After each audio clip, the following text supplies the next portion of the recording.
What's up guys, it's Alicio here and I'm back again with another video on my channel. This is the 5th video in this series so far, so if you haven't watched parts 1, 2, 3 and 4, links are in the description below. Sorry about this being a bit later than my normal Tuesday release, but I had quite a lot of school and out of school work to do. This may happen quite a bit now as I get into term, but I'll do my best to release videos by Tuesday. Also, if I sound a bit weird. I'm a bit sick, and so yeah. But also, as normal, before we begin, I would like to say that this video is for all entertainment, so if I get anything wrong, please leave a to-the-point comment below. Otherwise, let's get started. So now we get into the normal stages of Goku, of the Universe Survival Saga, of Goku seeing Xeno about the tournament, except future Xeno isn't there, of course. But until the two Xenos make an appearance on any future arcs, it isn't too much of a difference right now, other than there is no exhibition match, because of course the only reason why it happened was because future Xeno hadn't seen a tournament before. So with the tournament ready to get underway, we now continue to the process of choosing a team. I think it'll go as normal, except instead of Frieza, they have Broly, and that saves a lot of time. Um, Although just before the tournament starts, Goku goes into the time chamber for an extra time with Broly, because he thinks with Broly's immense power, getting to Super Saiyan is good, and he's really close. When Goku and Broly come out, just before they have to leave, Broly can now control Super Saiyan 9 out of 10 times. So with the Universe 7's team now together, we get to the tournament. The story starts off quite similarly, but some plot differences that occur that I'd like to point out that happen at the start is that there's no Frost/Freezer situation, but it's safe to say that Broly would easily take care of Frost. Also, most of the people that Frieza took care of early on are people who Broly would have probably beaten. Although I don't think Broly would have gone after Cabba like Frieza did, since he doesn't really have anything against Saiyans like Frieza does. So Cabba's in the tournament for a while, although I'm sure one of the scrappier universes, like I think Universe 3, would knock him out in his weakened state. Now, before I get too far ahead of myself, let's go back a bit to Goku's first fight against Jiren. Now, this Goku is many times stronger than the Goku from the original Tournament Power, and his Super Saiyan Blue Kaioken times 20 is so much stronger because a small change in base is a massive change in a transformed state, if you think about multipliers. So I would put it around the strength of Goku from the original timeline, in between the first or second time he went Ultra Instinct Omen. Yeoman? Sorry, that sounded weird. Jiren is surprised by Goku's strength, but just releases more of his power until Goku is forced to use the Spirit Bomb. The next goes pretty normal, but this struggle is even more magnificent. But it ends the same as the original. Goku is seemingly destroyed, and the arena is left speechless. The weight of this battle is even more intense because everyone felt even more of Jiren's insane power than the original. But like the original, Goku rises out of the crater, finally revealing Ultra Instinct Omen. The new fight begins between Jiren and Goku. Because I rated Goku's Super Saiyan Blue Kaioken times 20 so high, around Ultra Instinct Omen 1 or 2, the first or second appearance, from the original timeline. So I think this UI Omen Goku is a bit stronger than the third appearance of Ultra Instinct Omen from the original timeline. So now Jiren is having a bit more trouble and he eventually powers up, suppressing himself minimally now. The fight eventually ends when Goku drops out of Ultra Instinct Omen, but now the story continues back to pretty normal, but unlike normal, Broly is here and sticks around with Goku, as he sees Goku as some sort of mentor with all the things Goku has taught Broly. Goku vs. Caulifla and Kale, it happens, and Goku tells Broly not to intervene. This time, however, when Caulifla and Kale become Kefla, they actually have a bit of trouble with Super Saiyan Blue Kaioken.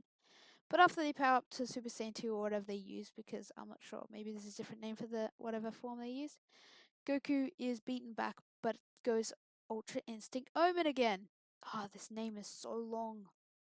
They they they fight ends to similarly to how it did in the original, with one of the most memorable Kamehamehas ever. Gosh, comment down below if you love that because I thought it was really cool. The next parts go pretty normal, but when it comes to the fight with Goku and Vegeta versus Jiren, there's one major difference. Broly joins in. The fight begins with Broly trying to go SSJ. It works and he doesn't go on a rampage, although his pupils do flicker for a bit, scaring Goku, but he goes back to normal. Then Vegeta pushes himself for Super Saiyan Blue evolution and Goku goes Super Saiyan Blue Kaioken times 20. The fight looks to be going the trio of Saiyans way for a while, but Jiren powers up to full power and the Saiyans are pushed away but just by his aura. It's really powerful. However, they do not give up. All three of them are much stronger than the original timeline. Although, even though they're so persistent, they are all outmatched by Jiren anyway. Vegeta realizes the difference in power and decides to take care of Toppo, sorry. Not Popo, I can't speak today. He realizes the only chance against Jiren is Ultra Instinct, and so Vegeta just realizes he needs to take care of Toppo. So yeah. And so what's been actually happening with Toppo is that Gohan and 17 have been fighting him, but Toppo has just transformed into his God of Destruction state and has knocked out Gohan. And now 17 is just holding his own with shields, but Vegeta notices that 17 is being grossly overpowered, so he goes over to help him. So, yeah. Now Broly is being put under immense pressure. Goku realizes it in mid-fight and tries to stop the fight, but it's too late. Broly lets out a roar as his hair turns green. Now I know it's been debated a lot who is stronger out of Broly and Jiren, but if you just look at feats and what's said about them by people there, it's quite obvious that Broly is quite weaker than Jiren in the original timeline. But don't forget, this Broly has actually trained with Goku and Vegeta for a long time in the hyperbolic time chamber. He won't be as powerful as Jiren, but he's a lot closer to Jiren's power than the original one. Jiren realizes how much of a threat Broly is now and knocks Goku quickly aside with full force, just so he can focus on Broly, because he knows he needs all of his power. The fight is monstrous, but Jiren puts everything he has, and is able to blast Broly out of the ring. Meanwhile, Vegeta has knocked out Toppo, this time with the help of Android 17, as Vegeta and Goku had Broly's help, so 17 didn't end up pretending to sacrifice himself. Now Vegeta, Goku, and 17 stand to face Jiren. It's a monstrous battle, but Jiren is just overpowering them. They keep fighting for a while longer, but it's just not enough. Eventually, 17 is knocked out of the ring, and following, Vegeta falls. Only Goku stands at the edge of the ring. Tired and haggard, Jiren prepares to blast Goku out of the ring. He fires, but nothing happens. Goku isn't in front of him anymore. Then everyone feels a monstrous heat from behind Jiren. Jiren turns around and sees a mastered Ultra Instinct Goku holding the key blast that Jiren fired. Now, before we get to the end of the video, I want to reason to you why Goku already has mastered Ultra Instinct.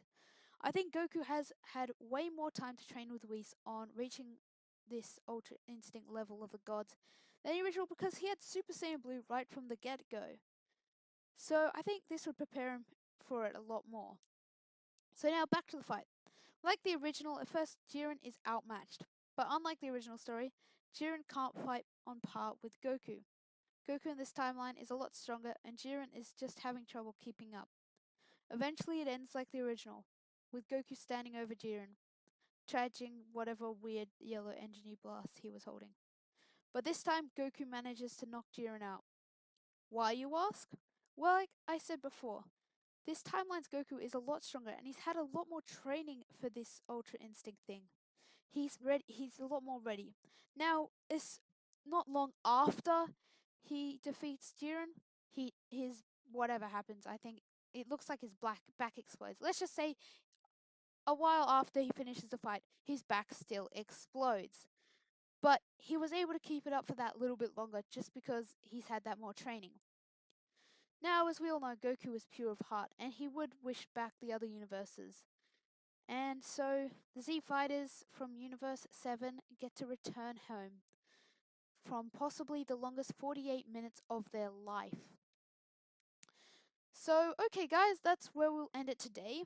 I won't continue this until the Moro arc finishes, mainly because I don't want to mess any facts up until we've got to see where the Moro arc goes, and obviously the Broly movie won't happen. But I'll continue some more what ifs, and I've got some theories on the way. If you like this video, please like and subscribe. Thanks for watching, guys. Bye, guys.